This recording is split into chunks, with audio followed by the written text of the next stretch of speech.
27장 42절로 46절까지 있는 구절을 보겠습니다. 창세기 27장 42절로 46절까지 시작합니다.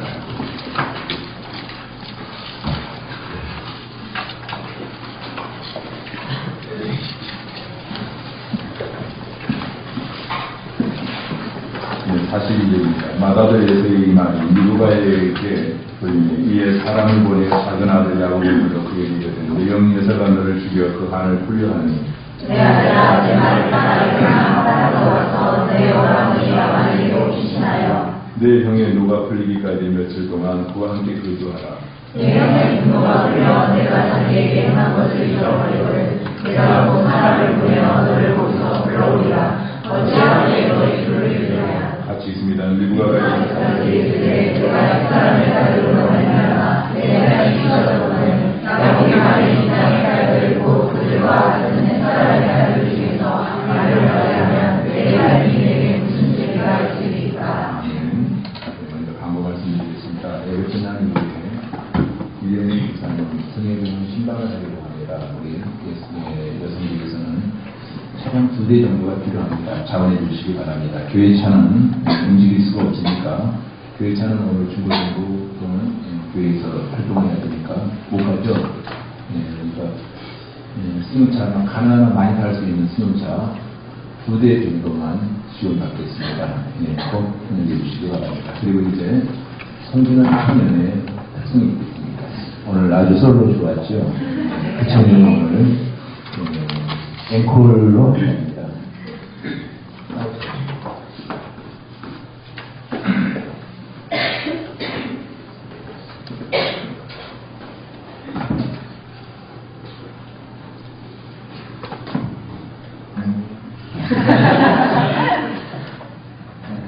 제가 그 찬양이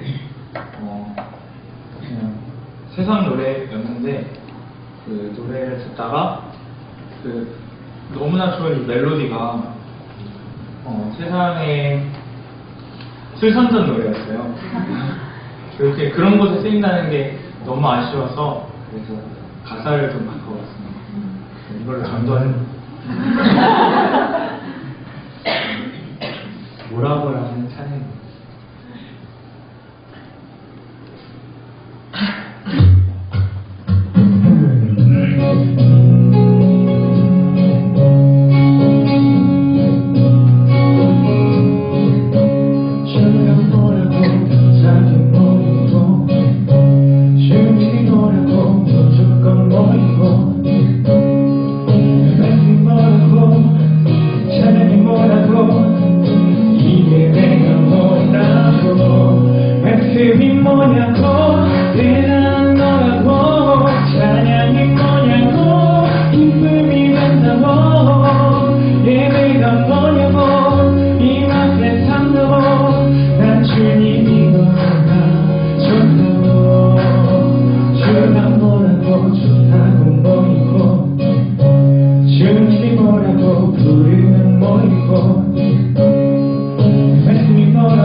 예배가 뭐냐고 이 맛에 산다고 난 주님이 너무나 좋다고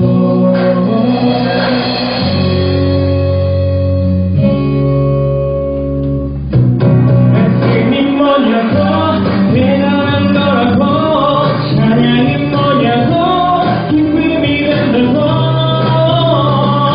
뭐냐고 이 맛에 산다고 난 주님이 너무나 우리가 뭐냐고 위로가 된다고 그들이 뭐라고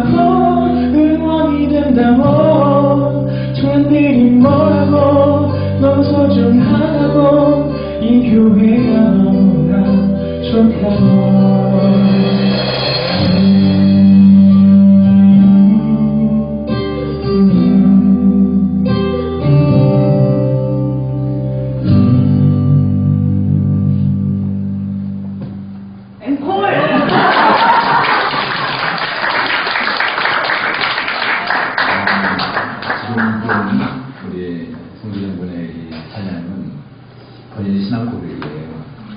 꿈꾸는 게 부족합니다. 집에 태어나서 이렇게 좋을 수가, 친절이 너무 좋고 만남 자체가 너무 좋고 여러분들 다 잘해줘서 너무 좋고 얼마 전에 그 고백을 실제로 제가 한 3시간 동안 대화를 하면서 들었는데 너무 좋대요. 네, 그걸 지금 어떻게 그런 노래가 있었는지 근데 앵콜 하는 지가 더 시험 들죠. 저는 23년간 교육을 저 노래 미국의 목사 왔을 때 저는 상당히 시험 들었거든요. 23년간 기아장창 교회를 위해서 여러분의 영혼을 위해서 설교했는데 한 번도 제 설교에 앵콜 한 적이 없어요. 그래서 저는 뭐랄까 재탕을 한약도 재탕에서 먹어야 목이 좋겠는데 재탕도 해본 적이 없고 또 앵콜 하니까 또 제가 시험 들 뻔했어요. 지금 나가지고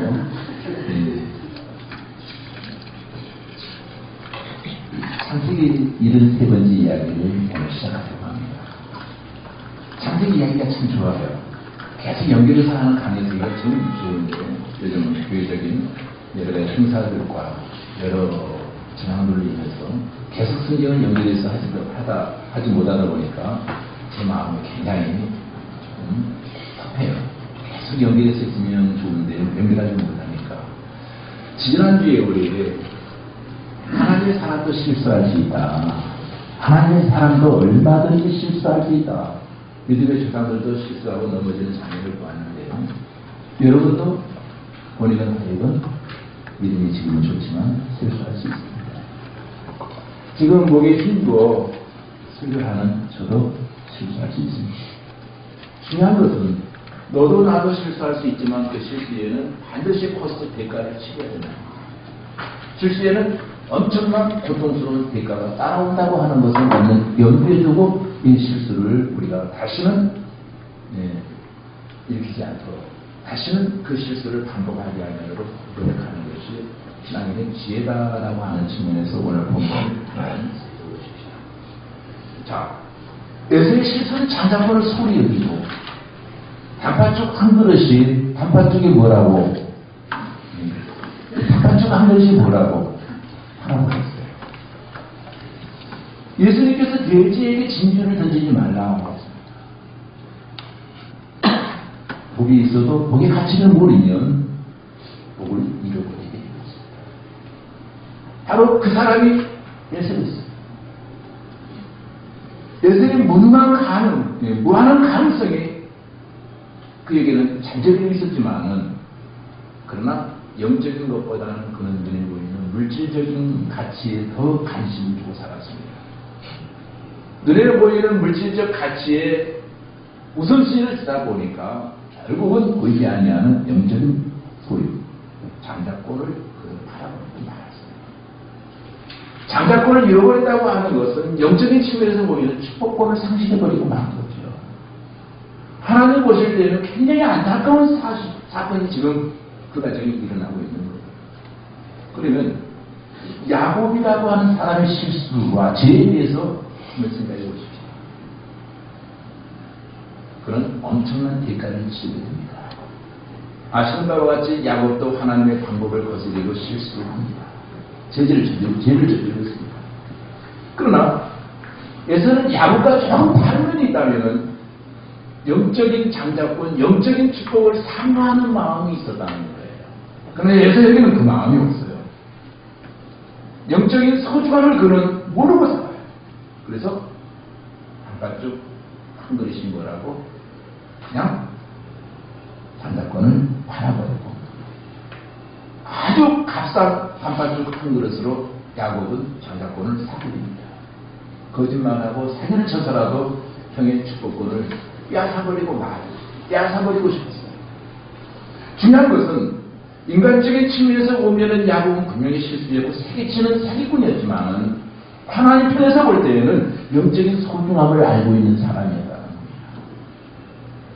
그러나 야곱은 그것을 가져오는 방법이 거짓과 속임수라고 하는 방법이 수단이 하나님 보시기에는 아주 잘못된 것이었어요. 그래서 야곱은 어떻게 됩니까? 한 번의 실수에 인해서 한평생 엄청난 대가를 그는 치르게 됩니다. 먼저 치르게 되는 대가가 뭡니까? 형제 사이가 원수가 되기 때문에 원수가 되어집니다. 41절에 보면은 그 아비가 야곱에게 축복한 그 축복을 인하여 예수가 야곱을 인하여 미워하며 심중에 이르기를 아버지를 복할 때가 가까웠으니 내가 내 아우 야곱을 죽인다. 보십시오. 예수는 한 배에서 태어난 형제 야곱에게 사기를 당하고 모르는 사람에게 사기를 당했다면 뭐 그러려니 하고 지나갔을 거예요. 그래서 그는 마음속에 결심을 했어요. 아버지가 죽는 날 동생을 꼭 죽이고 말겠다라고 결심을 했습니다. 참 어떻게 보면 머리가 좀 날린 것 같기도 해요. 겨우 결심한다는 게 동생 죽이겠다고 결심했어요. 여러분 아무리 내 동생이 미워도 동생 죽이겠다고 결심하시는 분이 안 계시기를 바랍니다. 네, 오래전에 그 어떤 책에 보니까 목사님이 신앙을 했더니 형이 동생을 막 때리고 있더라는 겁니다. 그래서 야 이놈아 성경에 주일학교에서 뭐라고 가르치던 원수를 사랑하라고 가르치지 않았느냐 했더니 우리 큰아들이 목사님을 정자세하고 쳐다보더니 목사님 얘는 내 원수가 아닌데 동생이에요. 네. 동생은 때려도 된대요. 야곱은 모든 것을 다 얻은 줄 알았지만 결국 소중한 형제 관계를 잃어버리고 말았어요. 그 사건으로 인해서 자기가 태어났고 가족들과 친구들이 있던 집을 그는 떠나야만 했습니다. 42절에 그렇게 말합니다. 맏아들 예세의 이 말이 리브가에게 들리되 이에 보내어 작은 아들 야곱을 불러 그에게 이르되 내 형 에서가 너를 죽여 그 한을 풀려 하나니 놀라운 사실이 하나 있어요. 리브가는 늘 부엌에 살면서도 너무도 많은 정보를 알고 있다는 거예요. 마치 요새 날 어머니들과 똑같아요. 늘 주방에 밥만 하는 줄 아는데 동네방네 소문은 다 알고 정보를 너무 많이 알고 있는 그 아랑의 모습을 리브가의 모습 속에서 나타나고 있습니다. 이삭이 하는 말을 듣고 에서에게 할 축복을 야곱에게 하도록 만들었고 이번에는 에서가 혼자서 독배가듯이 중얼거리는 소리를 듣고 난 이후에 또 어떻게 합니까? 야곱을 피신시키고 있는 모습을 보게 됩니다. 결국 야곱은 그 한 번의 실수에 의해서 자기의 집을 떠나야만 했습니다. 쫓겨나야만 했습니다. 이것이 야곱이 치러야 했던 대가예요. 반짝이다고 닦으면 아니잖아요. 이것을 얻었다고 생각했지만 집어들고 보니까 그것은 금덩어리가 아니라 손에 찌르는 악진 같은 가시였어요. 좋은 것은 잠깐이었어요. 이때부터 야곱의 삶은 도망자의 삶으로 연결되고 있습니다. 여러분, 도망자라고 하는 영화 오래전에 늦게 본 적이 있습니다. 그 영화에서 발견할 수 있는 것은 도망자는 도망갈 곳이 없다는 사실이었어요. 세상은 넓은데 도망자가 피신할 만한 곳은 여의치가 않다고 하는 것을 그 영화는 우리에게 보여줬어요. 결국 도망자는 어떻게 됩니까? 추적자의 손에 잡히고 맙니다. 도피의 삶이 지치고 너무 고독합니다. 네? 여러분 가끔 부부싸움 하는 이후에 싹 집을 나와보세요. 운전대를 잡고 한번 참 몰아보세요. 진짜 갈 곳이 없어요. 공략하게 빈 벽을 하면 길값 아까워서 더 이상 갈 수가 없어요. 조금 차 세워두고 한숨 푹 쉬다가 다시 집으로 돌아가는 길이 가장 경제적인 합리 같아요. 자, 리브가의 목표와 목적은 잘 잡았지만 그것을 이루는 수단과 방법이 거짓말과 사기였습니다. 그들의 잘못된 방법으로 말미암아 가족에는 엄청난 시련이 찾아옵니다. 43절, 44절을 한번 읽어보십시다. 시작. 내가 하나님으로부터 내 오라버니 라반에게로 피신하여 내 형의 그와 그에게까지 몇 날 동안 그와 함께 거주하라. 아멘. 자, 여기 보면 리브가는 이 사건을 아주 단순하게 생각하고 있었다는 겁니다. 야곱이 하나님이 있는 오빠 집에 잠깐 피신해 있으면은 에서가 단순한 인간이니까 화가 풀릴 거야. 그만 잃어버릴 거야. 한 가지 구부러지면 잃어버릴지도 몰라. 아마 굉장히 이 사건을 정밀하게 생각하는 거예요. 그때 다시 돌아오면 돼. 그러나 이것은 내부가의 착각이었습니다. 이 사건에 대해서 어떤 일이 일어나니까 며칠이나 몇 달 동안만 참으면 될 줄 알았는데 이후로 야곱과 리브가는 어떻게 되었을까요? 다시 만나지 못했다는 사실을 여러분이 기억하십시오. 그 한 번의 실수가 엄청난 대가를 리브가는 지금 지불한 거예요. 다시는 이 아들을 만나지 못한 거예요. 단순하니까 이 아이가 잃어버리면 금방 돌아올 줄 알았어요. 야곱이 그녀의 생애 동안 돌아오지 못하고 영원한 이별이 이어지고 말았습니다. 하나도 그 사랑하는 아들을 보지 못하는 어머니 리브가는 평생 살면서 눈물로 세월을 보내지 않았을까 하는 생각이 듭니다. 45절을 한번 보십시다. 시작. 내 영의 부도가 풀려 내가 자기에게 행한 것을 잊어버린 것을 내가 곧 사람을 보내어 너를 거기서 불러오리라. 어찌 하루에 너희 둘을 이루랴. 아멘. 리브가는 아들 에서를 잘 몰랐어요. 그냥 단순하게 생각한 거예요. 여러분, 어떤 일이 있어도 우리 사는 날 동안 사람의 가슴에 못은 박지 마십시다. 한을 심지는 말자. 에서의 한은 풀리지 않았어요. 어머니는 그 한이 쉽게 풀릴 줄 알았는데 그에게는 영원한 못자고 영원한 상처로 자기에게하고 마는 거예요. 리브가가 이렇게 말합니다. 내가 어찌 하루에 두 사람을 잃어버리겠느냐. 이 말은 리브가의 비애를 지금 말해주고 있습니다. 어찌 둘을 잃으랴 라고 하는 이 말은 이미 에서를 잃어버렸다고 생각하고 있는 거예요. 이미 그 마음속에서는 편애로 인해서 에서를 택하지 아니하고 야곱을 택한 결과 이미 에서는 어머니 마음 떠나버린 거예요. 어머니 마음속에서 이미 죽어버린 거예요. 에서와 리브가 사이는 이미 그리 가버리고 말았다는 거예요. 그렇기 때문에 에서 하나 잃어버린 것도 마음이 아픈데 어떻게 내가 둘이나 잃어버리겠느냐. 부모의 편에는 이와 같이 엄청난 비극을 가지고 있는 거예요. 그러면서도 리브가는 남편 이삭에게 진실을 말하지 않았어요. 46절, 47절 한번 읽어보십시다. 시작. 리브가가 이삭에게 이르되 내가 햇사람의 딸을 말하며 내 삶이 싫어졌거늘 야곱이 만일 이 땅의 딸들 곧 그와 같은 햇사람의 딸들 중에서 하나를 가져가면 내 삶이 내게 무슨 재미가 있으리까. 예, 내 삶에 무슨 재미가 있겠느냐. 지금 야곱이 떠나는 것은 결혼하기 위한 것이 아니라 에서의 칼이 무섭기 때문이었습니다. 그런데 리브가는 지금 남편에게 그렇게 말하지 않아요.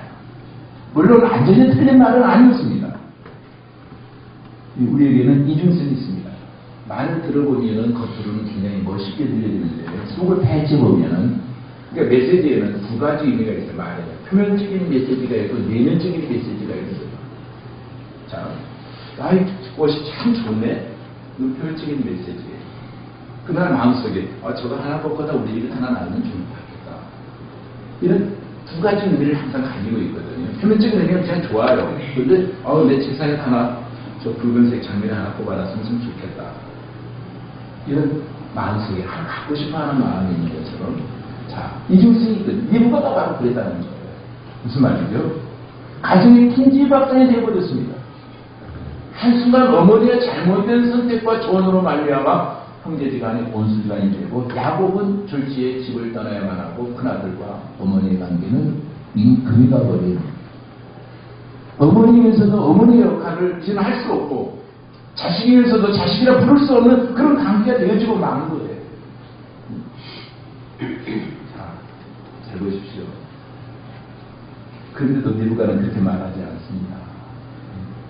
아버지 이삭과 어머니 리브가의 마음은 정말로 아팠어요.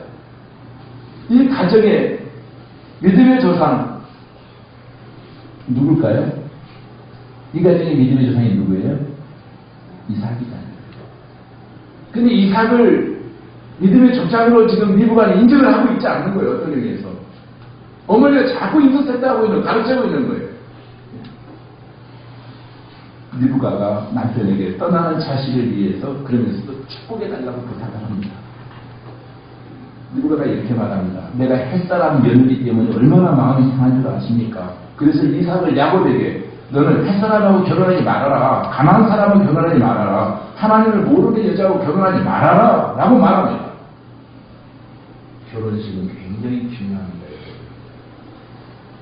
청년들, 청소년들, 정말 결혼식은 중요합니다. 누구를 만나느냐. 이삭은 집을 떠나는 야곱에게 다른 말보다는 하나님을 모르는 이방 여자와는 결혼하지 말아라. 이런 이야기를 합니다. 결혼은 축복의 산실인데 쉽게 결혼하고 쉽게 이혼하지 말라는 28장을 넘어가서 1절, 2절을 한번 읽어보십시다. 시작. 이삭이 야곱을 불러 그에게 축복하고 또 노아에 이르되 너는 나나 사람의 딸들 중에서 아내를 갖지 하지 말고 일어나 가나안으로 가서 그에게 두고 그들의 집에 이르러 거기서 내 젖소 라반의 딸 중에서 아내를 갖지 하라. 이 가족 식구가 4사람이 되는데 4사람 다 실수됐어요. 아버지도 실수됐고 어머니도 실수됐고 에서도 실수됐고 야곱도 실수됐어요. 그러나 여기서 결정적인 실수의 주범은 누굴까요? 이삭의 족장 이삭이에요. 가장 결정적인 실수를 한 사람은 믿음의 족장이라 이끌어지는 이삭이었습니다. 이삭은 하나님의 뜻을 알면서도 인간적인 방법으로 바꾸려고 했다는 거예요. 에서에게 장자의 축복을 몰래 주려고 했잖아요. 밀시대에서. 이삭은 가장이기 때문에 그의 실수가 가장 컸어요. 그래서 가끔 가정의 문제들을 보게 되면 남자의 실수들이 굉장히 큽니다. 남자가 제자리를 지키지 못하면 가족들은 당황해요. 이삭이 만약 하나님의 말씀에 전적으로 순종했다면 리브가가 거짓말을 했을까요? 안 했을까요? 할 일이 없죠. 그런데 아버지 족장을 다루지 못하니까 어머니가 하나님 뜻을 이룬 거예요. 리브가가 거짓말하지 않았다면 야곱은 실수하지 않았을 것이고 또 졸지의 젊은 나이에 가정을 떠나서 그렇게 방황하지도 않았을 겁니다. 문제는 가정의 영적인 제사장이라 일컬어지는 이삭이 제 역할을 다하지 못했다는 거예요. 그래서 가정이 흔들리는 가정들, 삐끄덕거리는 가정들을 보면 가정에는 분명히 이계가 있어야 되거든요. 부모 체계가 있고 부부가 체계일 때는 자녀가 있어야 돼요. 그런데 가정에 중대사가 일어나는데 아버지와 상의하지 않냐고 엄마가 아들 붙잡고 야 우리 이삭할까 말까? 아버지는 몰라요. 결정이 아들하고 결정 내린다면 아버지가 알아요. 그 가정이 이미 풍지박살난 가정이에요. 이미 가정이 이계는 깨져버린 거예요. 근데 그런 일들이 실제로 한국 가정에서 많이 일어납니다. 아버지도 모르는 일들이 가정에서 계속 진행되어 가고 있다는 거예요. 그건 뭐예요? 영적 제사장의 권위를 이미 가정에서 흔들어 놓아버립니다. 아무도 먹히지 않아요. 제일 가정에서 중요한 사람이 아버지입니다. 하나님 우리를 보호하셨듯이 아버지는 보호자요, 안내자요, 이로자요, 하나님의 대리자거든요. 그런데 그 대리자가 제 역할을 하지 못하도록 가정에서 흔들린다면 그 가정은 이미 금이라고 있다는 거예요. 그런데 대부분의 가정들이 그런 현상이 일어나요. 왜? 자기 자녀를 축복해 줄 만큼 그렇게 권위가 서 있는 부모가 아버지가 과연 몇 명이나 있을까요? 자기 자식이 모델이 될 만한 아버지, 정말 아버지의 축복권을 사모하는 아들들이 얼마나 있을까? 한번 여러분 생각해 보시기 바랍니다. 여러분 돈 벌고 성공하는 일들은 여러분 당대로 끝이 나고 합니다. 돈 보십시오. 성공하십시오. 그러나 그것은 여러분 반대로 끝나고 맙니다. 그러나 축복은 내 자녀와 또 그 자녀에게 대를 이어 계속 이어진다는 거예요. 얼마나 중요합니까? 나 혼자 잘 살고 혼자 누리는 것이 축복이 아닙니다. 오늘날 우리 사회가 문제가 되어지는 것은 저주받은 것은 뭐예요? 이혼이 자꾸 높아져가요. 시도 때도 없이 동성애자는 많아져가고 이것을 입법화 시키자고 하는 단체들이 수도 없이 많아져요. 동성애 결혼하지 마라 라고 말하는 미국에서는 목사가 설교하면 벌금이 10만 원. 동성애자 얘기만 꺼내서 10만 원이에요. 지금 한국 사회도 그것을 입법화시켜서 그렇게 하자라고 말하고 있어요. 이보바 시켜서 동성애 성차별하는 발언을 목회자가 하면은 벌금을 물려서 강단에 끌어내리자. 그것을 이보바 시키자는 거예요, 지금. 이게 한국 사회예요. 근데 진보주의 단체들은 지금 얼마든지 지금 그걸 하자고 난리치고 있습니다.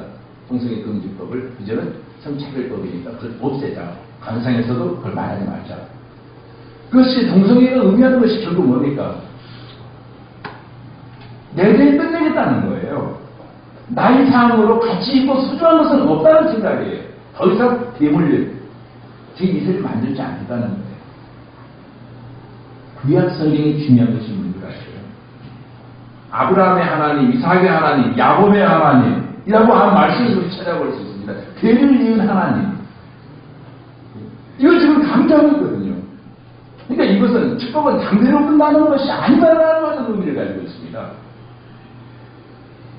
축복이라는 것은 흘러넘치고 개성되어져야 된다는 거예요.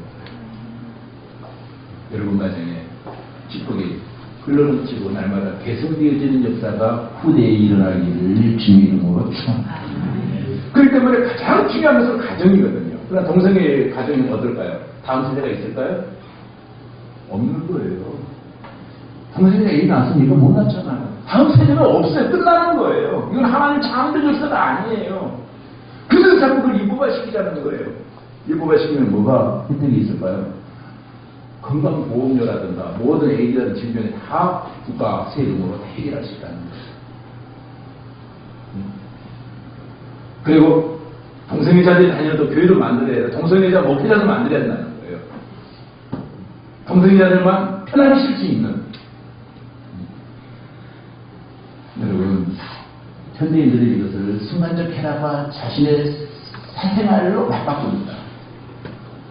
아니에요. 이렇게 함으로 말미암아 스스로 하나님께서 주시는 복의 물줄기를 내가 끊어버리는 거예요. 이런 사람이 하나님 어떻게 복을 주시겠어요? 그 후대는 엄청난 저주만을 기다리고 있다는 거예요. 이 사람은 사실 아들을 위한 훌륭한 모델은 아니었지만 그에게 주어진 독특한 축복권이 있었습니다. 그래서 아버지는 아들을 축복할 만한 자기가 없을지라도 아버지라고 하는 이름 때문에 아버지라고 하는 권위로 자녀들을 축복해 줘야 된다는 거예요. 자녀가 존경하든 말든 나는 아버지로서의 거리, 하나님께 이임받는 권세가 내게 있어요. 그래서 부모들은 언제든지 자녀의 머리 위에 무릎 꿇이고 손 얹고 안수기도 할 수 있어요. 다른 교회 다른 지도자들에게는 안수기도 함부로 받지 마세요. 그러나 아버지는 할 수 있어요. 이게 구약의 족장법이에요. 언제든지 자기 자녀를 머리에 손을 올리고 무릎 꿇이고 축복하면 필요할 수 있어요. 아버지와 자녀의 관계, 이것은 축복을 계승해 줄 수 있는, 머리에 손을 얹고 축복할 수 있는 아버지들이 다 되어지기를 주님의 이름으로 축원합니다. 그 축복을 받는 자녀가 진짜 자녀예요. 손을 얹어 축복할 수 있는 아버지가 진짜 아버지입니다. 그래서 이삭은 어떻게 해야 하니까 첫 번째 권면합니다. 내가 이제 집을 나가 살게 되는데 내가 너에게 부탁할 것이 하나 있다. 이렇게 이야기를 보입니다. 이게 모든 아버지들의 바람이죠. 자, 군대 가는 우리 공고역의 청년들에게 부탁하죠. 우리가 군대에 가면서 나라를 지키기 위해서 부름을 받았다. 너희 첫 번째 사람은 나라를 지킵니다. 나라를 잘 지켜라. 대한민국 권하고서 외국할 수 있는, 국가관을 정립할 수 있는 저의 기회가 바로 그때잖아요. 나라를 잘 지켜라. 그러나 두 번째, 너를 또 지켜야 된다. 부모가 너를 지켜주지 못한다. 이제 너를 지켜라. 그리고 너는 신앙인이다. 신앙을 지켜라. 그리고 너의 꿈을 지켜라. 어떤 환경 속에 꿈이 있고 신앙이 있는 사람은 가정을 떠나 있다 할지라도 힘껏 살아갈 수가 없다. 너의 꿈과 너의 신앙을 지켜라. 예, 여러분, 군대 가는 자녀들에게, 유학 가는 자녀들에게 이제 나의 손을 떠나서, 나의 영향도를 떠나서 이제 혼자 살게 될 자녀들에게 여러분 뭐라고 말해드리겠습니까? 내 제일 중기, 함께 살던 사랑하는 딸이 시집을 가고 내 아들이 장가를 갈 때 여러분 그들에게 꼭 해주고 싶은 말씀이 무엇입니까?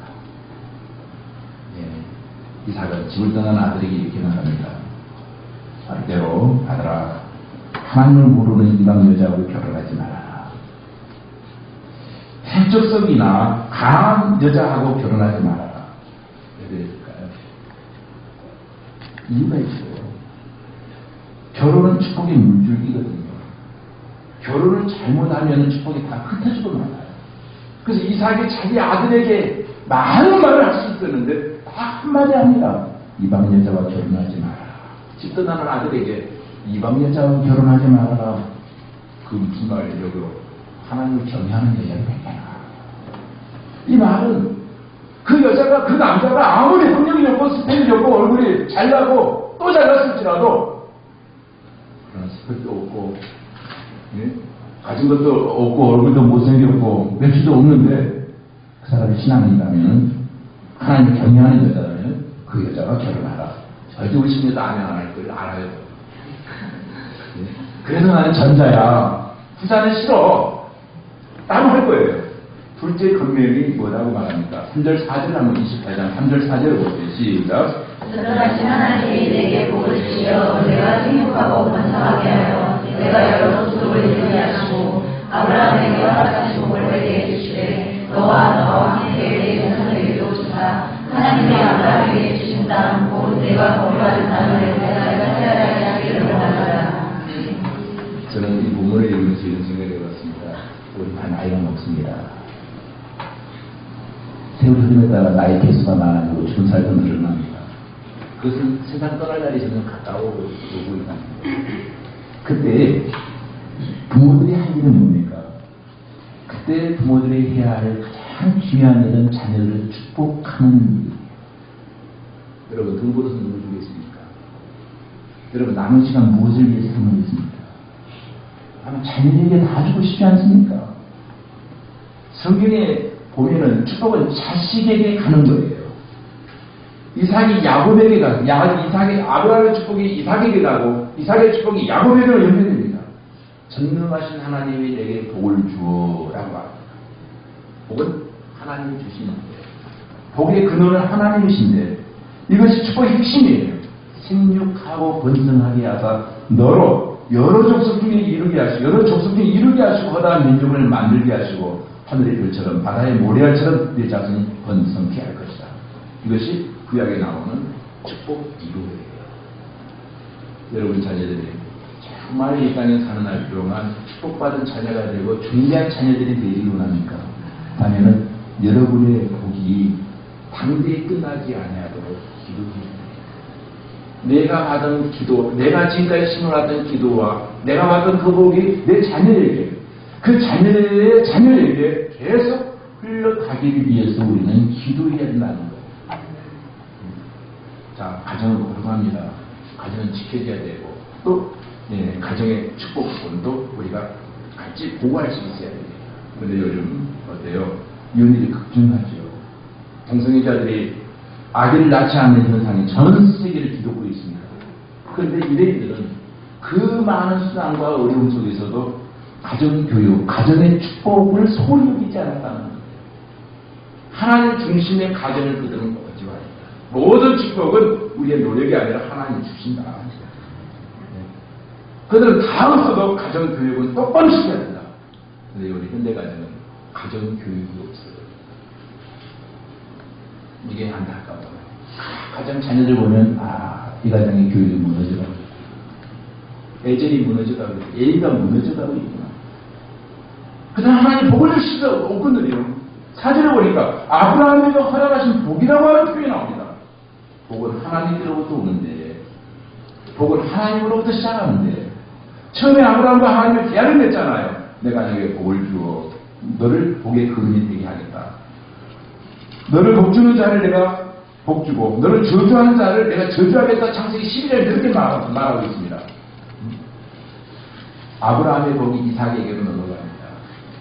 이삭의 복이 야곱에게로 갑니다. 그리고 계속 흘러넘쳐서 그 복이 다윗의 자손 예수 그리스도에게로 연결되고 있어요. 그러니까 아브라함의 하나님, 이삭의 하나님, 야곱의 하나님은 결국 마태복음 1장 1절로 18절까지 보면은 바로 예수 그리스도를 말하고 18절을 쭉 말하고 나서 저기 예수 그리스도를 말하는 거예요. 그래서 신약에 오면서 아브라함으로부터 시작한 복을 예수 그리스도 안에 있는 모든 계획이 이어진다는 거예요. 이삭은 큰 복을 받았지만 자녀 때문에 많은 고통을 겪었습니다. 야곱은 집을 떠났고 에서는 잘못된 결혼을 했기 때문에 엄청난 고통을 겪게 돼요. 5절로 8절 한번 읽어볼까요? 시작. 이에 이삭이 야곱을 보내매 그가 가다나람으로 가서 라반에게 이르렀으니 라반은 아는 사람 그의 아들이요 야곱과 에서의 어머니 리브가라고 하니라. 그가 본즉 이삭이 야곱에게 축복하고 그를 가다나람으로 보내어 그 아들을 맞이하게 하였고 또 그에게 축복하고 명하기를 너는 가나안 사람의 아들 중에서 아내를 맞이하는 자라 하였고 또 야곱이 부모의 명을 따라 가다나람으로 갔으며 에서가 또 본즉 가나안 사람의 딸들이 그의 아버지 이삭을 기쁘게 할 수 없는 하시라. 자, 축복받고 떠나는 야곱의 모습을 예사가 다 먼 발치에서 다 본 거예요. 그리고 그 예사가 누구와 결혼했다고요? 가나안 사람의 딸들과 결혼했어요. 예사가 가나안 딸, 가장 싫어하는 이방인 딸과 결혼하는 모습을 보고 이는 아버지 이삭의 마음은 어떠했을까요? 엄청 아프겠죠. 이것이 이삭을 치료해야 될 대가였습니다. 결국에서는 아무 복을 받지 못하고 결국 마음의 상처만 받았어요. 복받아야 될 사람이 상처만 잔뜩 받은 거예요. 그리고 상처를 입은 그 마음을 야곱에게 돌려서 너 때문이라 생각하고 무조건 야곱을 죽이려고 하는 결심만 하고 있는 거예요. 그러나 떠나는 야곱을 아버지 이삭이 축복하는 광경을 보게 됩니다. 여기에 또 엄청난 질투를 갖게 돼요. 이삭은 야곱에게 가난한 여자하고 결혼하지 말아라 이야기합니다. 그리고 야곱이 그 말을 듣고 순종하기 위해서 떠납니다. 그런데 에서의 아내는 어떤 여자였다고요? 자기를 두고 한 말 같았어요. 자기는 지금 가난한 여자하고 살고 있어요. 자기 부인이 이방 여자예요. 그래서 부모를 기쁘게 하지 못하는 거예요. 그래서 에서도 자기가 어느 날 근본적으로 잘못되었다고 하는 것을 알아요. 그래서 어느 날 에서는 아브라함의 서자가 이스마엘인데 이스마엘의 딸을 맞이해서 결혼합니다. 아버지를 기쁘게 하려고 이제 진짜 신앙인 가정에서 여자를 데려오는 티그리 그 가정이 있구나. 얼마나 가슴 아픈 이야기입니까? 말씀을 내드리고 합니다. 사랑하는 성도 여러분, 하나님 중심으로 사는 원칙을 버리지 마십시오. 실수를 해도 우리는 행복할 겁니다. 언제? 하나님께 돌아오면 과거의 모든 상처를 하나님의 힐링으로 다 만들어주실 거예요. 아브라함, 이삭, 야곱으로 이어지는 하나님 축복이 바로 여러분의 가정에도 그대로 적용되어지는 놀라운 역사가 있어지기를 주님의 이름으로 축원합니다. 자비하신 아버지 하나님, 오늘 말씀이 실수했음에도 불구하고 그대로 축복이 계승되어지는 놀라운 장면을 봅니다. 오늘 우리의 가정에도 이 아름다운 축복이 대대를 이어 계승되어지는 아름다운 역사가 있게 하여 주시옵소서. 예수님 이름으로 기도하옵나이다. 아멘. 우러러 죽어나오기는 영원한 진리가 되시는 우리 구주 예수 그리스도의 은혜와 하나님 아버지의 흑진하오신 사랑하심과 성령님의 감화, 인도, 교통 충만하신 은혜가 오늘 계승되어지는 축복을 사모함 이 자리를 떠나가는 모든 교우들을 위해 이제로부터 영원토록 함께 있을지어다. 아멘.